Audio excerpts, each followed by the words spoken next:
Eto po, ayon daw sa NCRPO, meron daw 25 government officials na may death threats. Eto naman ay sa Metro Manila pa lang. Tignan nyo naman, paano pa kaya sa Mindanao? Paano pa kaya sa ibang lugar na talagang napaka-init ng halalan, ng labanan sa politika? Bakit nagkakaroon or bakit humahantong sa mga ganito?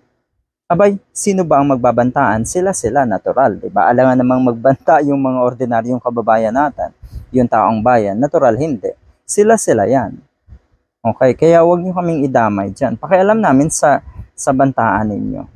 And take note, huwag na po sana kayong magbantaan. Kung gusto nyo ipatumba yung kalaban nyo, go. Patumba nyo na agad. Hindi yung mga ganitong banta-banta pa. Alright? Ang pundasyon kasi na itong mga to, ang intensyon kaya sila pumasok sa politika ay kapangyarihan. At hindi naman talagang yung totoong dahilan. Okay? Or totoong intensyon, magandang layunin na magserbisyo sa bayan. Wala namang masyadong ganun na ngayon. Siguro meron pang iilan dyan na talagang bukal sa puso ang kanilang pagserbisyo sa ating mga kababayan. Pero kalimitan talaga, tatakbo sa politika, papasok sa politika para sa kapangyarihan at para ma-maintain yung kanilang power, yaman at kung ano pa.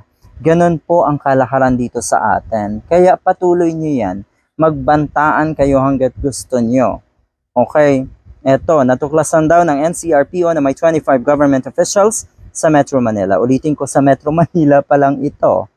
Alright? Ang umano'y may death threats. Kabilang sa mga ito ang 3 kongresista, 2 alkalde, 1 vice-alkalde at 9 na barangay chairman, 2 kagawad at 1 pang SK chairman. Mantakin mo pati sa SK chairman may pagbabantaan na.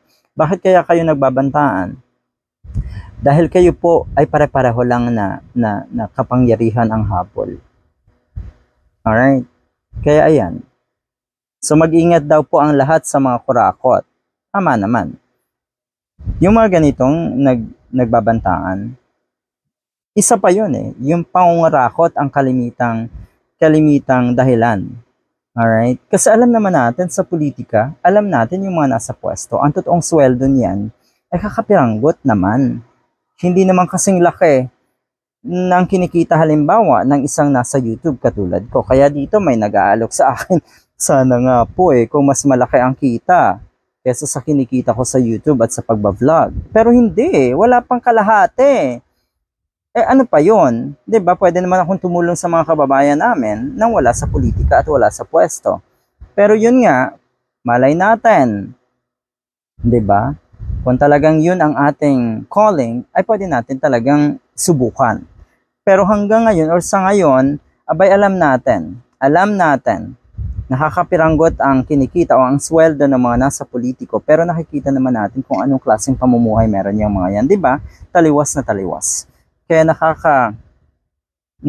hindi na rin natin maintindihan kung ano yung kalakaran sa politika ng ating bansa. Kakaiba na po talaga, palala ng palala.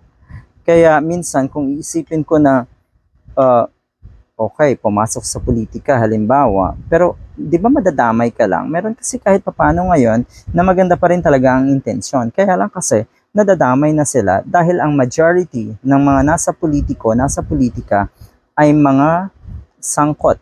Lahat or majority lang ay sangkot sa mga katiwalian at hindi talaga serbisyo para sa taong bayan ang kanilang intensyon ng pagpasok nga sa politika. 'Di ba?